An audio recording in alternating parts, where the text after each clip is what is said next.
and credit for all time you have served and direct relationship to this case. This is the sentence. This is what's fair and just. Unfortunately, I just wish there was something in the law we could figure out how we could bring life back. But it is forever. When it's you entered a plea of guilty to the first degree felony of murder in this case, a pre-sentence report has been prepared. Have the parties had an opportunity to review it? Are there any corrections or changes to it? State I reviewed it. I have no objections or changes, Judge. and defense. Then without objection, it's made a part of the record for all purposes here. The agreement is whatever sentence shall not exceed a cap of 30 years imprisonment. So we really are looking at no less than 5, no more than 30 years confinement in prison. I believe there aren't any other options, correct? Correct, Judge. Is that the way you understand it, Langston? Yes, sir. All right. State want to go first and last? I'd like to go last, Judge. You can go first and last. You can defer. Mr. Adams, go ahead on behalf of Mr. Broussard. Judge, if you look at page 1 of the pre-sentence investigative report, and I'm looking right above defendant's version, you'll see that it was 3 people that was all charged with murder: Jacoby Broussard, Arthur Small, Charles Moss, and they all were charged with murder. Prior to today, it's my understanding that Arthur Small and Charles Moss has already pled before your court, Judge. And Mr. Helm can correct me if I'm wrong, but I understand that Mr. Small got 8 years, and at that time, Mr. Small was already on probation in your court for another case. And then I believe Mr. Moss, and Mr. Helm can correct me if I'm wrong, I understand he ended up pleading for, I believe, 15 years, 20 years, 15 years, I believe. So what I'm asking, Judge, is if you look, and I'm only looking at page 1, when you look on page 1, Judge, you see specifically where Mr. Thomas was shot at the canal, and then he apparently had got into a fist fight, and I'm reading specifically where it says when he witnessed the fight between Thomas and Trey Moss. Trey Moss was the one who was already in your court, and I believe he took a 15-year deal. He is the one that got into the physical fight with the deceased in this case. And then apparently the deceased came back and there was gunshots. Judge, the thing that we would add to the PSI, and Mr. Ham has already provided this to my office, was the forensic post-mortem examination. And I do not believe Mr. Ham is going to contest that according to Judge, what I was going to tell you is according to the forensic exam, the deceased had a gunshot wound through the right thigh. So he took a bullet to the right thigh. And also it says it was another bullet to the left side of his abdomen. And that's in this report, Judge. Here you go, Judge. I'm just showing that he was shot twice. One to the thigh and then one to his abdomen. Okay. So our position. Copy this. Yeah. Yeah. So our position, I can make a copy. You have got it. Oh, so what I'm saying, Judge, is that there were 2 shooters, and we believe to make in line with what my client said, where he said in the defendant's version of what happened. How many times was the complainant, the victim shot? Well, we know he was shot twice because he was At least because one was to the thigh, and that's what I'm looking at right there, and the other one was to the abdomen. So we believe that there was 2 shooters, and with the 2 shooters, and that's revealed, and there was 2 wounds, and I was letting you see where I got that from. It's our position that the wound to the abdomen came from Mr. Moss, and then apparently the wound to the thigh would have been my client, Mr. Broussard. And Judge, if you look specifically, and I'm ready. Why do you say that? Because Well, how can you determined that not being present No, and not having any other scientific evidence to support that other than, because he was there. okay, it's what he's telling you. Right, because he was there, because he saw everything. He would have been there. And Judge, what I'm saying So what is it you're saying his responsibility was? What did he do? what I'm saying with there being with the victim being shot twice, I think, hey, he's a party to the offense. But what I was asking, Judge, is that when you look specifically to his criminal history, unlike Arthur Small was on probation when this happened, and he agreed to be a witness for the state to testify against my client. And then unlike Mr. Moss, who's the one that's actually having a physical confrontation with the city, it wasn't my client. And I'm asking if you just read from the PSI, the guy who's the instigator of all of this is Mr. Moss. He's the one that's beating up the man and having a physical fight with him. And he's the one that has more incentive to shoot him than anybody because he got to fight. And our position is that you had two shooters, and that and having two shooters, my client is culpable for firing a shot, but the one who is the most culpable is Mr. Moss. And again, like I said, Mr. Ham can correct me, but I thought, if I'm not mistaken, he received 15 years. I could be wrong, it might be 20, but I know it was not 30 years.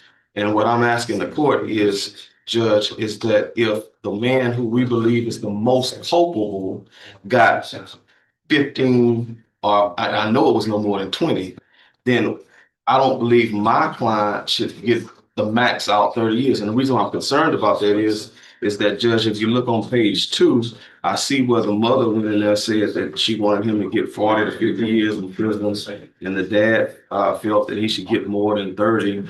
But in my opinion, Judge, in arguing on behalf of my client, the person that was most culpable was Mr. Moss. And Mr. Moss did not get a 30-year sentence. And since he didn't get a 30-year sentence, it's not going to be fair for my client to get hit with 30 years when the man who was most culpable was not. And that's why I showed you, Judge, that it was at least two. There's no doubt, according to the autopsy report, it's no doubt he was hit twice. There's absolutely no doubt about that. One to the thigh and one to the abdomen. And I think that my guy is responsible for the thigh, but he's not responsible for the one that went to the abdomen. No, you've seen the pre-sentence report. Yes, He's not responsible for anything. no, I didn't say that. That's what he says here. Okay, but He's not, he didn't shoot anybody. no, I hate, and I So, think that, but you're saying he did shoot somebody. I think that he needs Is that to right? clarify that. Yeah, he needs to clarify that. Oh, he does? Right. Well, he was pretty clear here in that when he pleaded guilty, which was odd, but then he later admits he didn't shoot anybody. That's his inference here. But you're saying he did, even though you weren't there. I wasn't that, Judge, but the thing is, like I said, and the reason why I brought that to your attention, just looking at the autopsy report, to suggest that there was 2 wounds, and there's no doubt about that. I'm not surprised. I'm looking at what all this says. It appears as though 2 people did shoot. That's why 2 people apparently had pleaded guilty. Right, and it's actually 3 people charged. But the pre-sentence report, he's trying to play both sides. I'm guilty, but I'm really not guilty. He can't figure out which one he is, Mr. Dr. Jekyll or Mr. Hyde. And That's kind of a problem. that's why I was trying to reconcile his statements with the objective How do you data. reconcile he didn't shoot anybody who's pleading guilty and he wants to accept responsibility? How does that work? How does it work? No, I think that he's going to accept responsibility for firing. But that's not what he says here. When he had a chance, he pleaded guilty under oath, but when he went to talk to the probation officer, he changed direction completely. I mean, being truthful and forthcoming is important. Do you know what happened here? A human being died. A human being, one of God's creatures. You had responsibility with that as well as the other person. Look, you killed somebody. You feel anything bad about that? Yes, sir, I do. Oh, do you? You Yes, sir. certainly weren't forthright here to the probation office. You want to just interrupt me? No, sir. That's the way you are, isn't it? No, sir. I get the feeling you like to control the situation, like you controlled this shooter. You seem to be the boss. No, sir. Well, that's the way it looks. No, sir, you're the boss, sir. Well, no, that's the way, and that's not the way this pre-sentence report appears. You want to play both sides. I want to make a deal, but I didn't do it. Can't have it both ways. What's it? I'm gonna let you talk in just a second. I want what Dave have to say. You ready, Judge? Yeah, go ahead. Let me address some of the statements by defense counsel so that we can get on the right page. Mr. Small pled to a lesser included offense of manslaughter and received 8 years TDC. That was all part and parcel of an agreement for him to testify against Mr. Broussard. He stated at the time of this incident and reaffirmed And during. you feel, by the way, you feel like that is fair and appropriate under the circumstances? Yes, sir. Go ahead.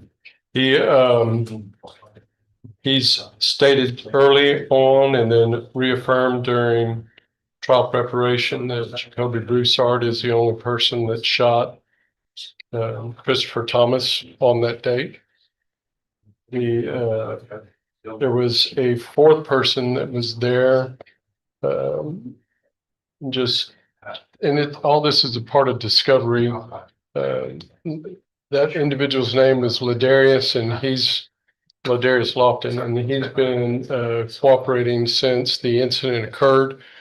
He was one of the 4 individuals in the car, and thanks to him, he came forward whenever this body was found and told the Port Arthur Police Department about the fact that this young man was actually killed.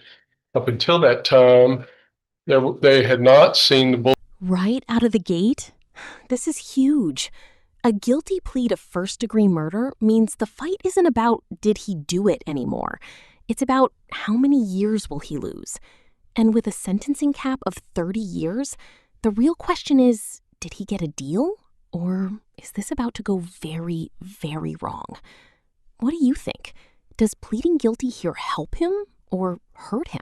Bullet wounds in the body. The body was found in the ditch, but they mistakenly believed that it was some kind of an overdose. Had Mr. Lofton not stepped forward, we never would have gotten to the point where a murder investigation would have proceeded.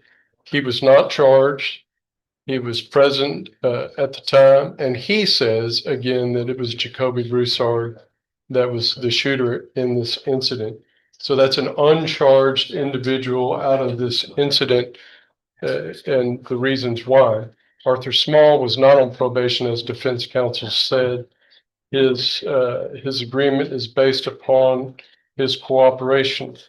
The other defendant, Charles Moss, only entered a plea after Mr. Broussard accepted responsibility. He did that on November 13th.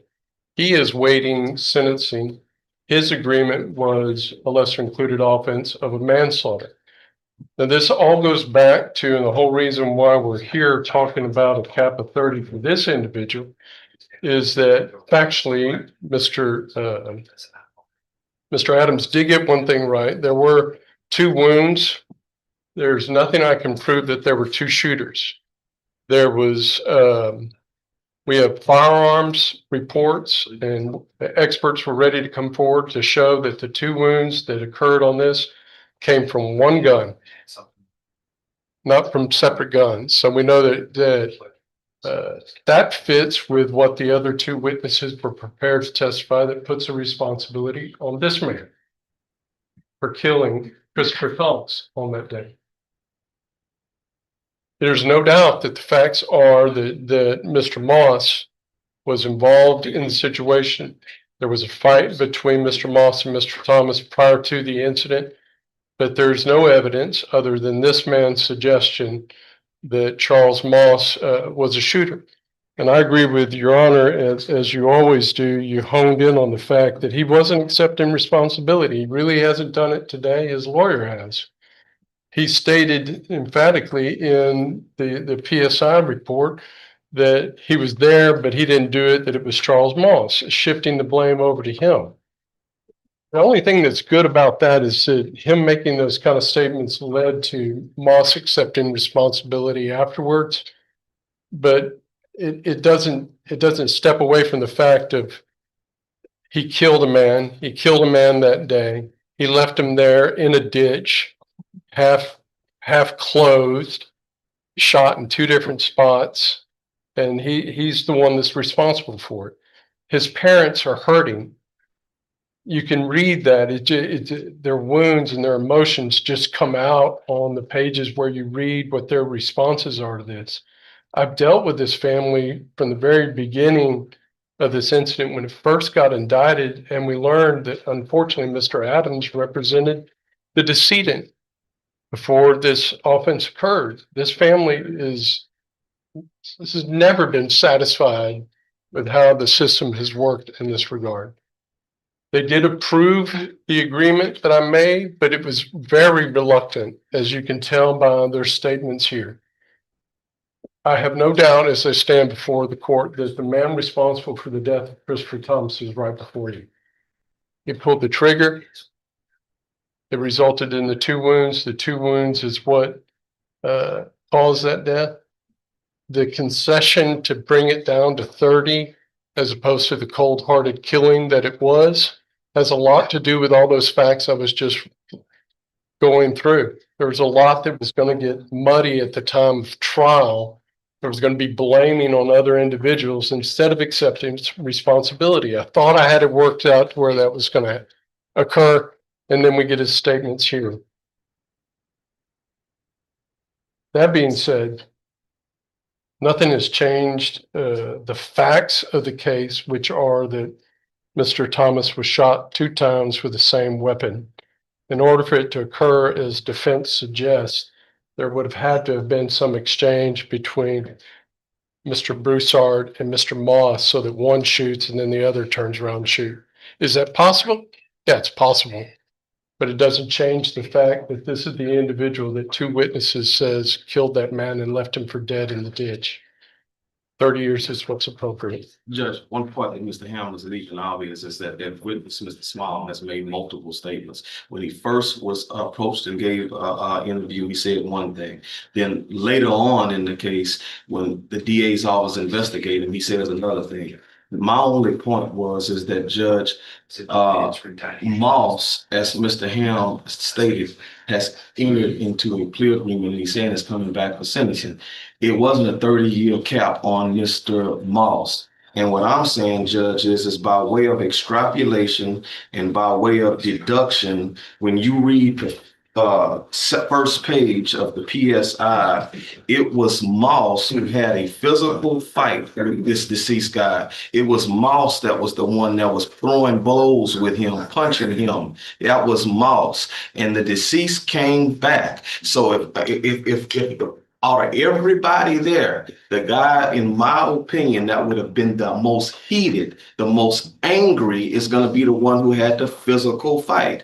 And what I was trying to say, Judge, and that's why I kept pointing out about the 2 wounds, one to the leg and one to the stomach. You had 2 shooters, and that Mr. Moss is going to leave out of here with what, 15 years or something on the cap that he made for Mr. Moss. What I'm saying is that my client should not get 30 when, if you look at his criminal history, to my understanding, Judge, when you look on the last page, he doesn't have that criminal history at all. At all. He does not. And he did go to Memorial High School. He has had employment. And I think, like you said, Judge, it's best for me to, let him do more talking than me. But all I was trying to get the court to see is that there were 2 shooters based upon the wounds, one to the thigh and one to the stomach. Now, I guess the question for you today is do you accept responsibility for the wound to the leg? Yes, sir. Take for responsibility. Yeah, there you go. And with that, he's taking. So what I want to do, Judge, is to correct and amend the PSI, because what he is saying is what I said. Does that kill the man? The wound to the leg? Well, I think that when you if 2 people, Did that kill the man? I take it from your silence, you don't have any answer for that. Yeah. Well, pre-sentence report, are there any objections to the pre-sentence report? No, I'm not going to object. Then it's made a part of the record for all purposes. The the according to the authorities that investigated this case, they disagree with you. Yes, sir. It is determined that Jacoby decided to fire shots at Thomas, striking him multiple times. After he shot Thomas, they left the scene. And then the next morning is when the deceased's body was found in the canal, left to die. Yes, sir. And really, both folks who did the shooting here, the defendant and the other co-defendant, have much culpability since they acted together. The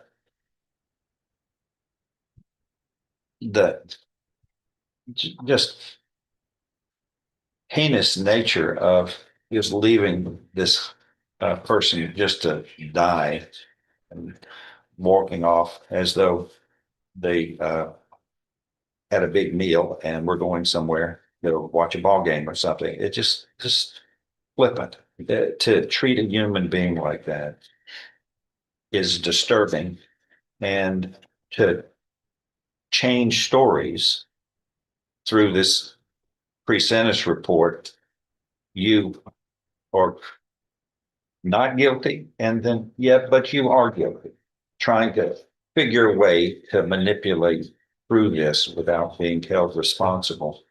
But the investigators who were close to this case and investigated it believed otherwise. Both of you have pleaded guilty. Both of you are responsible for the death of this human being. And the family members are upset that even this limit of 30 years imprisonment just does not seem fair to them. The mother states he should get at least 40 to 50 years in prison. None of them called 911. None of them rendered aid to my son. And he was left there to die, and then to be found later the next day. The father of the deceased, he shot my son, made a choice to do that. He should get more than 30 years. But that is not the maximum. And he is disappointed that, as both of them, that you're not being held for more responsibility to taking their son's life, which was a tragic thing here. Anything else to add by the No, I was just asking, just since the other guy who was the fighter did a cap deal that was less than the 30 years, and as to my understanding, that cap was around 15. In comparability, just what I'm saying is that I would ask for my clients to be somewhere around that 15 to 20 years as well.